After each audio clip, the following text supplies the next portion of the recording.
अखंड मंडलाकारं व्याप्तेन चराचरं तत्पदं दर्शितमेन तस्मै श्री गुरुवे नमः। तस्मै श्री गुरुवे नमः। गुरुर्ब्रह्मा गुरुर्विष्णु गुरुर्देवो महेश्वरः गुरुर्साक्षात् परब्रह्म तस्मै श्री गुरुवे नमः। तस्मै श्री गुरुवे नमः। एकं नित्यं विमलमचलं सर्वधी साक्षीभूतं भावातीतं त्रिगुणरहितं सद्गुरु त्वां नमः।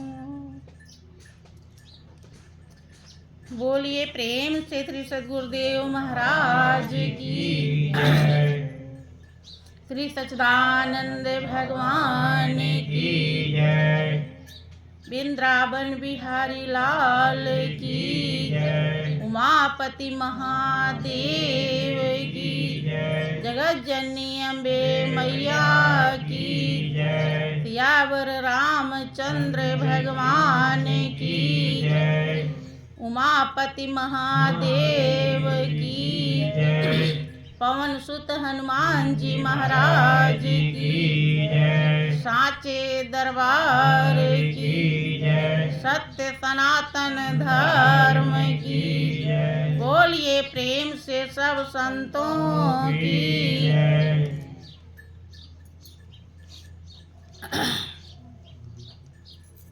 प्रिय भाई एवं बहनों, जब परमपिता परमेश्वर की असीम दया दृष्टि होती है, यहाँ तक कि हमारे महापुरुषों की, ऋषियों मुनियों की,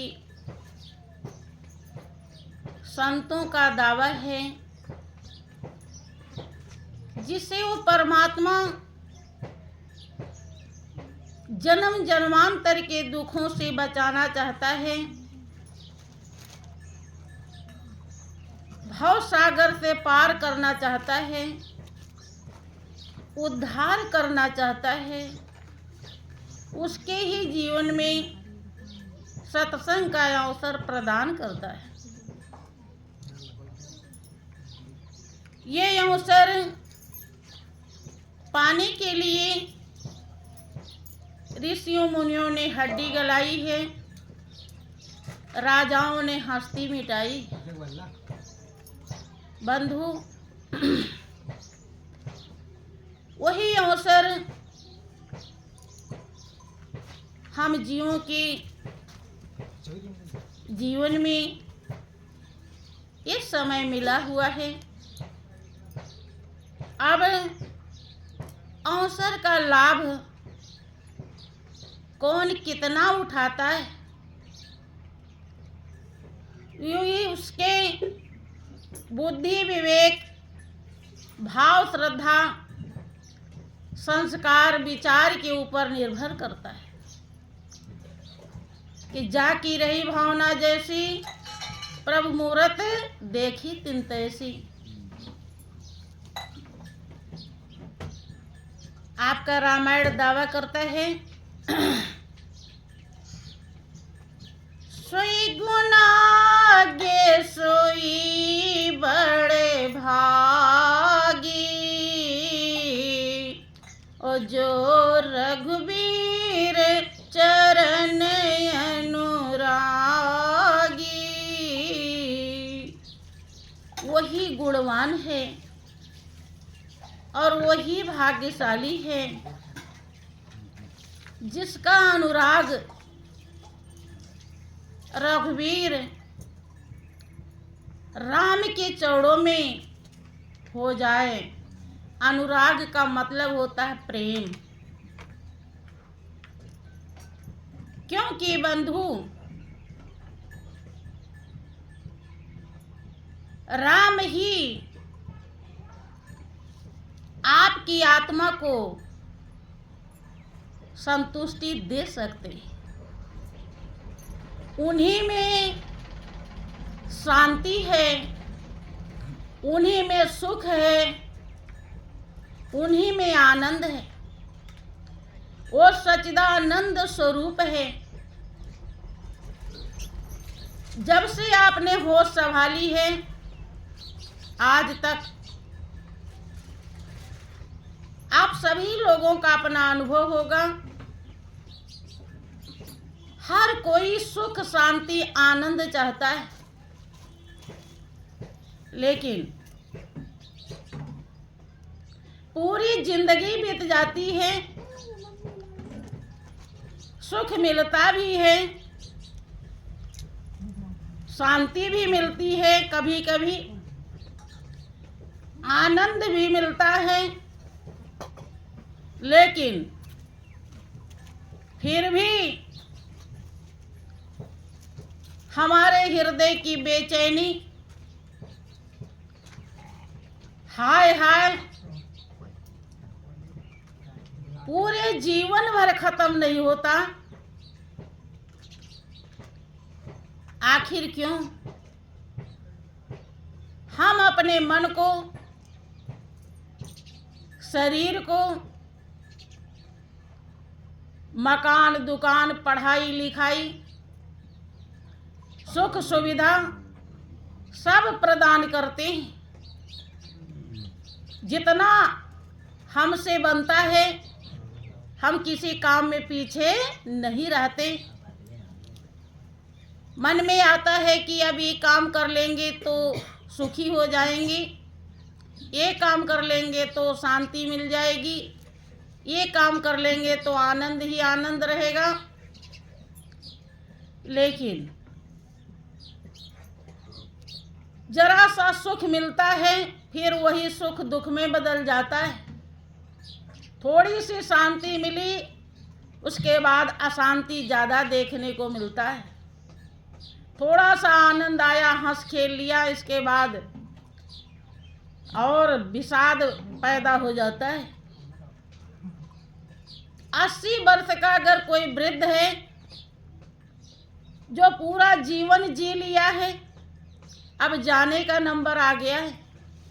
बुढ़ापे में लोग जाना अच्छा समझते हैं, यद्यपि जाना तो कभी भी पड़ सकता है। बुढ़ापे में सोचते हैं कि इनको जाना जरूरी, हाथ पैर काम नहीं कर रहे हैं। उस बूढ़े से पूछो तो वो भी कहेगा कि अभी और कुछ और चाहिए। वो क्या कहता है कि बच्चा संसार में कुछ नहीं रखा है। इसका मतलब है कि या तो कुछ हो ही न, कुछ रखा नहीं है, इसका मतलब कुछ नहीं है। बंधु ऐसी बात नहीं। परमात्मा ने इस दुनिया को 2 चीजों से बनाया है। सब जोड़े से है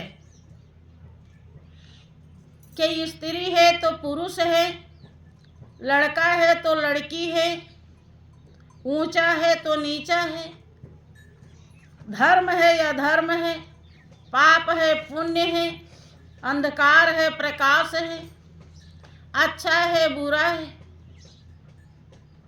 सब चीज जोड़े से बनाया है। अगर कुछ नहीं है, कुछ नहीं मिला तो इसका मतलब नहीं कि कुछ है ही नहीं। जो सब कुछ है जिसके लिए हमारी आत्मा जन्म जन्मांतर से बेचैन है, जिसको ही हम बचपन से लेकर आज तक ढूंढते रहे, लेकिन अज्ञानता के कारण वहां ढूंढे जहां पर वो है नहीं। जहां पर वो है उसका पता संत सतगुरु बताते हैं। और जब किसी चीज का पता चल जाता है, वो हमें मिल जाता है, हम उसे धारण कर लेते हैं, हृदय में बसा लेते हैं, तब हमें उसका लाभ मिलने लगता है। वृद्ध हो गए, रिजल्ट है कि कुछ नहीं है। इसका मतलब है कि बचपन से लेकर बुढ़ापे तक जहां रमे रहे, जो जो किया, जो जो बटोरा, जो जो देखा, उसमें वो नहीं है जो सब कुछ है बंधु। कि जिसकी तुम्हें तलाश है वो तुम्हारे ही पास है। जिसके लिए हमारी आत्मा प्यासी है वो हमारे ही पास है। आपके यहाँ रामायण भी बहुत लोग पढ़ते हैं और ये चौपाई अक्सर सभी सुनते भी रहते हैं, पढ़ते भी रहते हैं कि ईश्वर अंश जीव अविनाशी और चेतन अमल सहज सुख राशि। आप ईश्वर के अंश हैं। किसने कहा? जिसने जाना। और आप सुख के राशि हैं। तुलसीदास जी जब संत सतगुरु नरहरिदास जी के शरण में जाते हैं, वो शांति सुख आनंद स्वरूप परमात्मा का परिचय होता है। शास्त्र आपका कहता है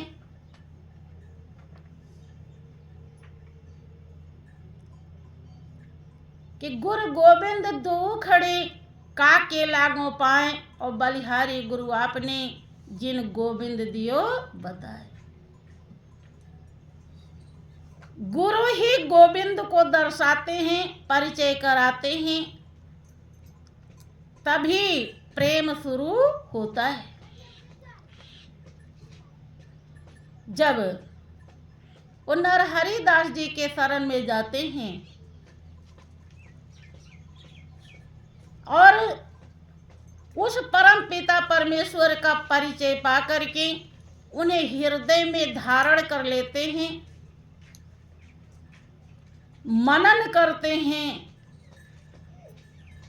ध्यान करते हैं, जीवन प्रभु के चरणों में सौंप देते हैं, तो उनका अनुभव है। तब उन्होंने इस सच्चाई को जाना कि हम ईश्वर के अंश हैं, हम हाड़ मांस के चमड़े पुतले नहीं हैं, हम एक अविनाशी सत्ता हैं जिसे आत्मा कहा जाता है, जो खुद ही सुख शांति आनंद स्वरूप है। कब? जब उसका अनुभव किया। तब आपके लिए भी उस अनुभव को लिखकर चले गए ताकि आप भी वहीं ढूंढें, वहीं पहुंचे और उस सुख शांति आनंद को प्राप्त करें जो आप खुद हैं। लेकिन पूरी जिंदगी बीत जाती है, वो सुख शांति आनंद नहीं मिलता जिसके लिए आत्मा प्यासी है बंधु। कारण कि जहां है वहां हम पहुंच ही नहीं पाते।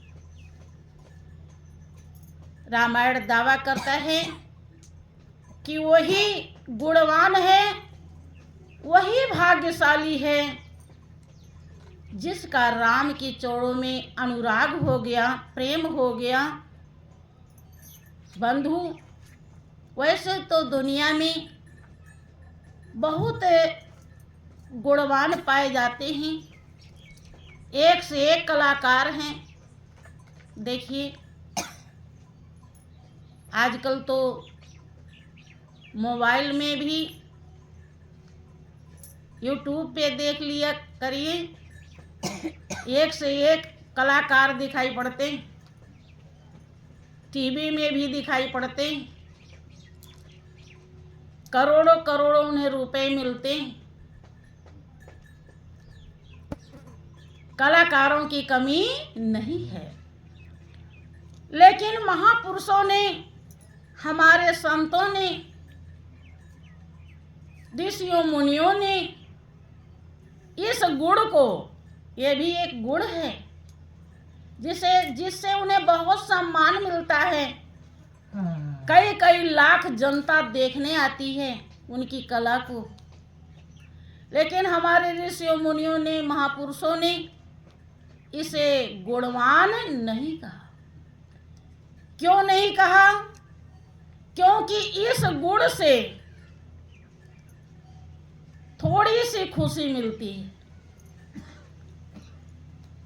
अहंकार जरूर मिल जाता है कि हमारे जैसा कोई नहीं है, हम सबसे आगे हैं, हमने तो बहुत बड़ा कलाकारी दिखाई। और जहाँ अहंकार होता है वहाँ भगवान नहीं होता है बंधु। और आपकी आत्मा को, हम सभी को मालिक का प्रेम चाहिए। प्रेम रूपी गुण अगर हमारे पास नहीं है तो हम संतुष्ट नहीं हो सकते, और संतुष्ट नहीं है तो महापुरुषों की भाषा में सब बेकार है। कितना भी गुण हो जाए वो मालिक से दूर तो पहुंचा सकता है दुनिया का कला गुण, लेकिन मालिक में एकाकार नहीं करा पाएगा। कौन कराएगा? जिसके हृदय में प्रभु के चरणों का प्रेम हो।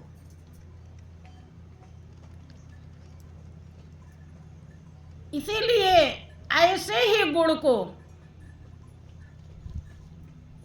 गुणवान बताया गया और भाग्यशाली। देखें, बेटा पैदा हो जाता है तो लोगों के पैर जमीन पे नहीं पड़ते, खूब गाएंगे बजाएंगे।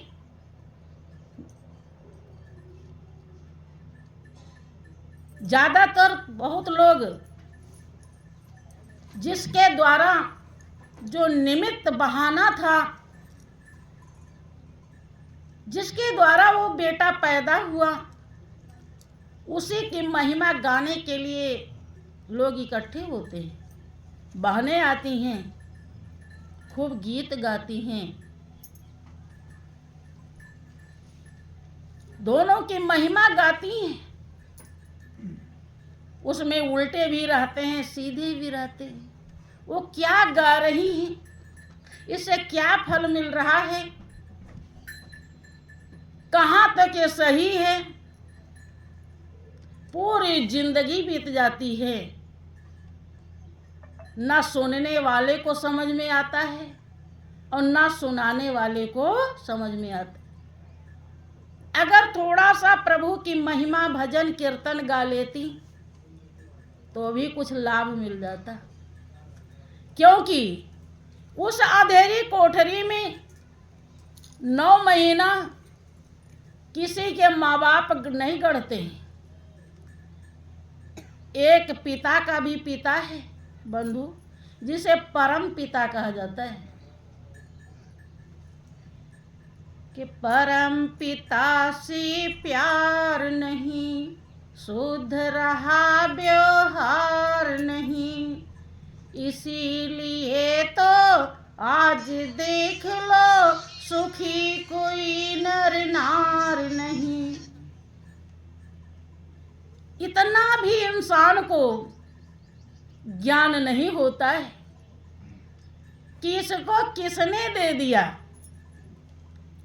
कौन इतना सुंदर आंख कान नाक बना करके कितनी बढ़िया कारीगरी करी है, कैसा सुंदर आंख लगाया है, हर जगह मोड़ बनाई है।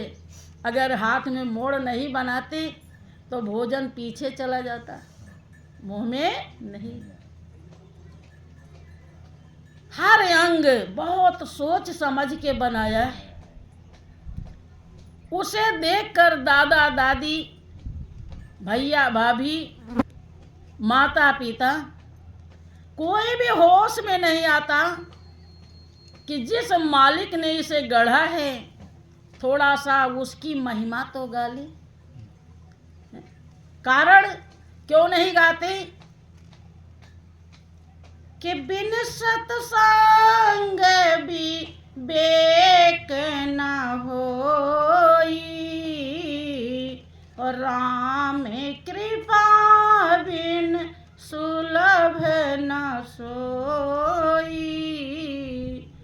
उनके जीवन में संत का संग नहीं हुआ। संत ही होश में लाते हैं बंधु। आप लोग सोच रहे होंगे कि हम तो शराब नहीं पीते, हम कहाँ बेहोश हैं। बंधु, दुनिया में जिसको आप शराब कहते हैं वो नशा ज़्यादा खतरनाक नहीं है। वो तो सुबह पी लो शाम को उतर जाता है, और शाम को पी लो तो सुबह को उतर जाता है। लेकिन जो विषय प्रपंच का नशा है, तेरा और मेरा का नशा है बंधु, ये हर किसी के ऊपर चढ़ा हुआ है। इसका पान हर कोई करता है, और इस नशा को उतारने का तरीका केवल केवल केवल संत के पास होता है। और नशा को उतरवाने लायक जब पुण्य इकट्ठा हो जाता है तब संत मिलते हैं, तब राम की कृपा होती है, राम भेजते हैं संत को। संत ऐसे दरवाजे पर नहीं आते। मालिक की बहुत बड़ी कृपा और दया होती है। राम कृपा बिन सुलभ न सोई। जब तक राम की कृपा नहीं होती तब तक संत आते बंधु। हम दुनिया में बहुत कलाएं सीख लेते हैं, बहुत पढ़ाई लिखाई कर लेते हैं, डिप्टी कलेक्टर, जज, जिलाधीश, तमाम पदवियां हमको मिल जाती हैं। लेकिन फिर भी आप सुनते होंगे कि बहुत बड़ा ऑफिसर था, उसने फांसी लगा लिया। बहुत बड़ा हीरो था, खुदकशी कर ली। कारण वो गुण नहीं आया जिस गुण से हमें शांति मिलती है, हमें सुख मिलता है, हमें आनंद मिलता है, और जिसकी हमें जरूरत है, जो दुनिया के किसी चीज में नहीं है। वो आप स्वयं हैं, लेकिन आप हर जगह चले जाते हैं। भगवान के नाम पर आप तीर्थ व्रत, पूजा पाठ, रामायण गीता सब कर लेते, लेकिन फिर भी आपको संतुष्टि नहीं मिलती, क्योंकि ये करने के बाद भी आप वहाँ नहीं पहुँच पाते जहाँ संतुष्टि है, जहाँ शांति है। ये तो सब उसकी महिमा है। यहाँ भी जो बताया जा रहा है ये बंधु वास्तव में सत्संग नहीं है। उस सत्य का महिमा गाया जा रहा है, गुणानुवाद किया जा रहा है, जिसे आम बोलचाल की भाषा में सत्संग ही कह देते बंधु। वो सत्य जिसे रघुवीर बताया गया, जिसे राम बताया गया, वो राम जो रोम रोम में रमण कर रही है, जो सृष्टि नहीं थी तो भी था, है तो भी है, और नहीं रहेगी तो भी रहेगा। भूत वर्तमान भविष्य तीनों काल में एक रस रहता है, उसमें कभी परिवर्तन नहीं होता। उसका संग हो जाए उसे ही सत्संग कहते। वही सत्य है बंधु। सत्य उसे कहा जाता है जिसमें कभी बदलाव ना आवे, जिसमें परिवर्तन ना हो। आपकी दुनिया की कोई भी ऐसी चीज, चाहे व्यक्ति हो चाहे वस्तु हो, सब परिवर्तनशील है। इसीलिए जिसने इसको गौर से देखा, ध्यान से देखा, उसने असत्य, झूठ, मिथ्या, स्वप्नवत बताया, क्षणभंगुर बताया। इंसान यहाँ से चलता है और थोड़ी दूर जाकर के जीवन समाप्त हो जाता है। रात में सो जाता है, सुबह उठता ही नहीं। इतनी देर में परिवर्तन हो जाता है जिंदगी का। और ये जिंदगी जब तक पूरी बीते, ये 3-4 बार बदल जाती। बच्चे आप रहते हैं तो आपकी शक्ल कैसी रहती, थोड़ा और बड़े होते हैं तो फिर बदल जाता है। वैज्ञानिक कहते हैं कि 7 साल में सब कोशिकाएं बदल जाती, आप दूसरे बन जाते। जैसे पहले रहते हैं, 7 साल बीतने के बाद दूसरे बन जाते। इंसान इस समय कह देता है ये काम करेंगे, थोड़ी देर बाद मुकर जाता है कि अब नहीं करेंगे। झूठ। हरदम परिवर्तन हो रहा है इस दुनिया को, इसलिए असत्य कहा जाता है, झूठा कहा जाता है। जिसमें कभी परिवर्तन ना हो, कभी भी न बदले, भूत वर्तमान भविष्य तीनों काल में एक ही जैसा रहे, उसे सत्य कहते हैं बंधु। और उसका संग हो जाए, संग का मतलब है हरदम हमारी सूरत उससे जुड़ी रहे, उसे ही संग कहते हैं। यही है सत्संग। वास्तविक सत्संग यही है कि गुरु के उपदेश समागम से जिसने अपने घट भीतर में ब्रह्मानंद स्वरूप को जान लिया, तिन साधन योग किया न किया। लेकिन उस सत्य को आप तभी पहचान पाएंगे जब सतगुरु का ज्ञान उपदेश मिलेगा। ज्ञान स्वयं को जान लेना ही महापुरुषों के हिसाब से ज्ञान कहा जाता है बंधु। और दुनिया में जितना भी ज्ञान है उसे हमारे संतों ने अज्ञान कहा है, क्योंकि वो ज्ञान राह खर्च है, वो मंजिल नहीं। आपकी जिंदगी जो है, मानव जीवन जो मिला है मनुष्य का, ये ज्ञान प्राप्त करने के लिए मिला है, मंजिल पाने के लिए मिला है। महापुरुष कहते हैं कि आत्म ज्ञान ज्ञान है, और सब अज्ञान, जैसे गोला तोप का साफ करे मैदान। आत्मा का ज्ञान ही ज्ञान है बंधु। लोग कहते हैं,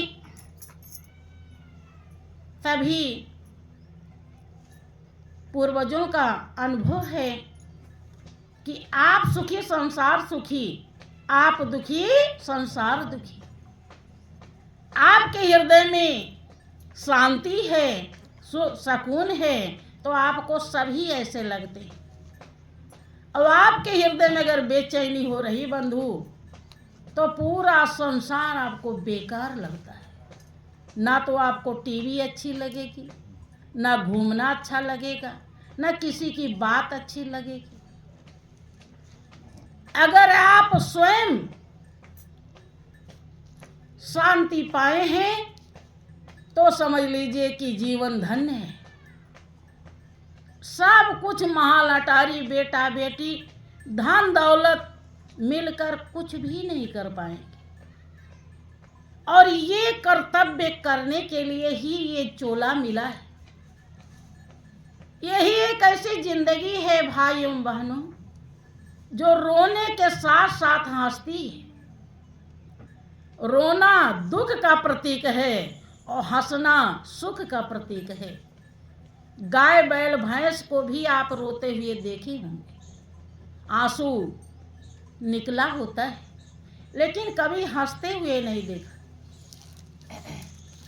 मनुष्य एक ऐसा प्राणी है जो अगर रोता है तो हंसना भी जानता है। अगर आपके जीवन में अशांति है, दुख है, परेशानी है, बेचैनी है, टेंशन है, तो आप इसे दूर भी कर सकते हैं। अर्थात शांति भी पा सकते हैं, आनंद भी पा सकते हैं और सुख भी पा सकते हैं। इसी चोले से यही साधन है। इसे पाने के लिए भगवान राम कहते हैं कि साधन धाम मोक्ष कर द्वारा और पाए न जही परलोक संवारा। बड़े भाग्य मानुष तन पावा और सुर दुर्लभ सब ग्रंथन गावा। ये साधनों का धाम है। इससे आप चाहे तो अपना आनंद प्राप्त कर लें और चाहे तो 84 लाख योनियां फिर ले लें। 84 लाख योनि में से निकालकर मालिक ने आपको मनुष्य की जिंदगी दिया है कि लख 84 भ्रम दिया, पोपे अटकाया है और अब की पासा ना पड़ा तो फिर 84 और जितनी योनियां हैं वो तो एक एक दिन बिता करके कीड़े मकोड़े हैं आपके पैर के नीचे पड़ जाते हैं तो मर जाते हैं। उनकी एक यौन खत्म हो गई, छुट्टी मिल गया, अब उन्हें दूसरी मिलेगी, फिर तीसरी मिलेगी। जब तक मालिक को दया नहीं आएगी वो मनुष्य की जिंदगी नहीं देगा। लेकिन वो मनुष्य की जिंदगी पा करके वो कर्म नहीं किया जिसके लिए ये जिंदगी मिली, तो वो फिर 84 में भटक रहे हैं। लेकिन आपको मनुष्य की जिंदगी मिली हुई कि नर तन सम नहीं कौनो देही और जीव चराचर जाचत जी। सभी 84 लाख योनियां इस जिंदगी के लिए याचना करते हैं, प्रार्थना करते हैं। क्यों? कि ये जिंदगी मिल जाएगी तो साधन मिल जाएगा और साधन मिल जाएगा तो मंजिल मिल जाएगी। मंजिल ईश्वर की प्राप्ति है बंधु। जो देव दुर्लभ चोला है जिसके लिए देवता तरसते हैं। जो काम देवता नहीं कर सकते वो काम आप कर सकते हैं। आप सोचते होंगे कि कैसे? हम तो देवता की पूजा करते हैं। आपको एक छोटा सा उदाहरण से बात समझ में आ जाएगी। आप किसी देव स्थान पर उनके मंदिर में दीपक जलाते हैं, उजाला होता है, लेकिन आप खुद ना जलाइए और दीपक बत्ती बर्तन सब रख दीजिए, माचिस भी रख दीजिए, घी भी रख दीजिए और खूब देवता को मनाइए, प्रार्थना कीजिए कि सब सामान रखा है, हे हनुमान जी, ये हे राम जी, हे दुर्गा मैया, जो भी हो, आप अपने मंदिर में कृपा करके दीपक जला लीजिए और उजाला कर लीजिए। तो क्या संभव है? शायद नहीं। आप ही को जलाना पड़ेगा, भले ही सब कुछ लाके रख दिए। अर्थात एक उदाहरण है छोटा समझने के लिए। बहुत कुछ है दर्शाया जा सकता है, लेकिन इतना टाइम नहीं होता बंधु। आप ही कर सकते हैं, इसीलिए ये जिंदगी देवता को भी दुर्लभ है। आपकी जिंदगी भोग योनि और कर्म योनि दोनों है। आपको मालिक ने दो काम करने के लिए भेजा है, हरि का भजन और पेट का धंधा। पेट का धंधा कैसे किया जाता है?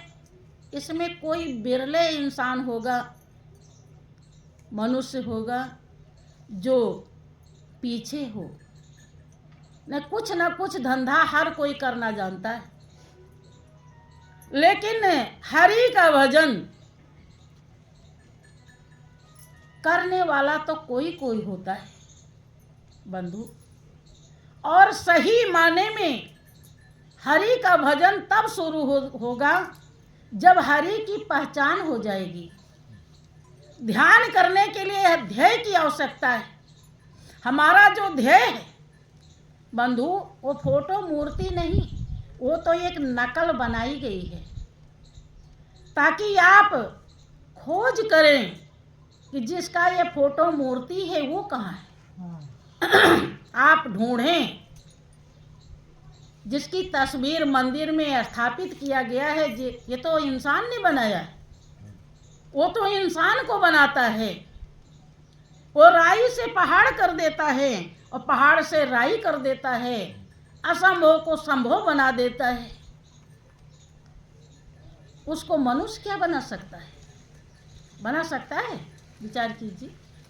लेकिन लोग मंदिर में जाते हैं, पूजा कराते हैं, मनौती मांगे आते हैं। कभी उन्हें ख्याल नहीं आता कि ये भगवान है या नहीं। वहां पर शेर बने होते हैं, हाथी बने होते हैं मंदिर में, कहीं कहीं बाहर शो के लिए बना दिया जाता है। उसे लोग नहीं डरते, जानते हैं मिट्टी का है या पत्थर का है? और भगवान सही में भगवान है क्या वो? बंधु, ये काट नहीं, ये आपको सच्चाई समझाने के लिए। आप सुनते होंगे कि परमात्मा से कोई कण खाली नहीं, वो सब जगह मौजूद है, तो उस मूर्ति में भी मौजूद है। लेकिन जब तक उसकी पहचान नहीं होगी, आप मूर्ति में उसे देखना नहीं सीख पाएंगे। आप तो मूर्ति को ही भगवान मान लेते हैं।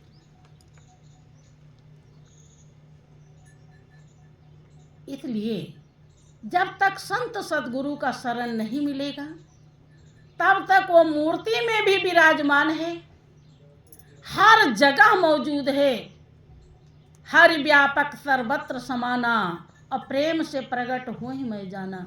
भगवान शंकर कहते हैं कि वो हरि जो दैहिक दैविक भौतिक तीनों तापों को हरण करने वाली शक्ति है, इसीलिए उसे हरि कहते हैं। हरण कर लेती, हर लेती है। कब? जब उसको पहचान करके हम हृदय में धारण कर लेते तब 3 प्रकार के ताप हैं, वो हमें व्यापते नहीं हैं, अर्थात हमें प्रभावित नहीं कर पाते हैं। भगवान शंकर का अनुभव है कि वो सब जगह बराबर विराजमान है, लेकिन वो प्रेम से प्रकट होता है बंधु, ऐसा मैंने जाना है। शंकर की शिवलिंग की पूजा हर कोई कर लेता है, लेकिन उनकी बात मानने के लिए तैयार नहीं। अगर आप उनकी बात नहीं मानेंगे तो भले ही आप पूजा कर लेते हैं बंधु, लेकिन आप पुजारी नहीं बन पाएंगे, आपको शांति नहीं मिलेगी। रामायण पढ़ने वाले जानते हैं केवल रामायण पढ़ना भक्ति है। पढ़ा इसलिए जाता है कि ताकि जो लिखा है उस पर आप चले, उसे अपने हृदय में उतारें। से कहीं आपको कागज में लिखा मिल जाए कि ये खेत हमारे पिताजी के नाम है, तो उसे फेंक देंगे कि रख लेंगे? क्या करेंगे? तुरंत दौड़ना चालू हो जाएंगे। हैं? इसमें तो आप इतने होशियार हैं। और जहां से आत्मा की प्यास बुझती है, आत्मा को शांति मिलती है, आनंद मिलता है, संत गला फाड़ फाड़ कर चिल्लाते हैं, लेकिन कान में जूं भी नहीं रेंगते हैं। कहना पड़ेगा।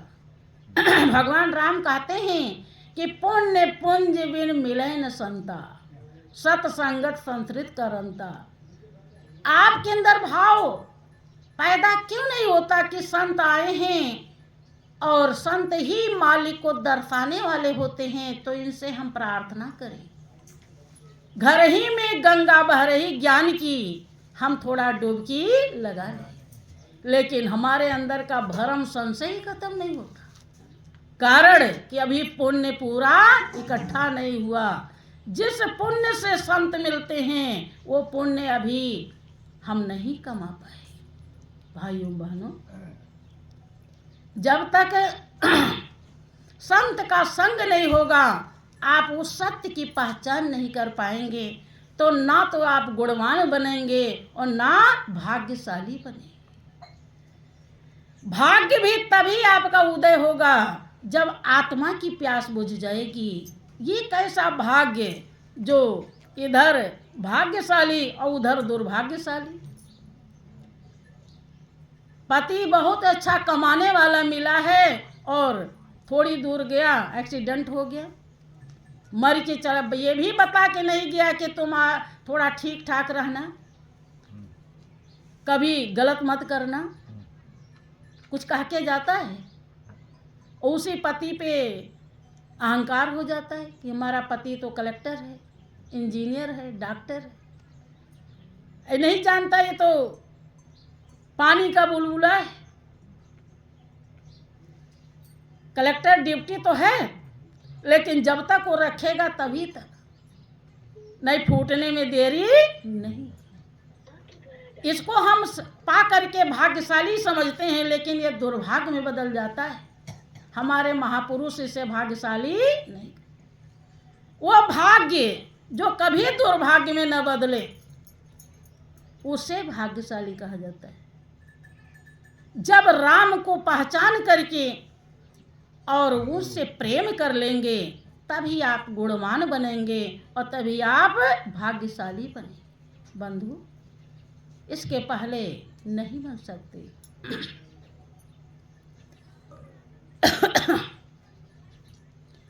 बोलिए प्रेम से श्री सद्गुरुदेव महाराज की जय।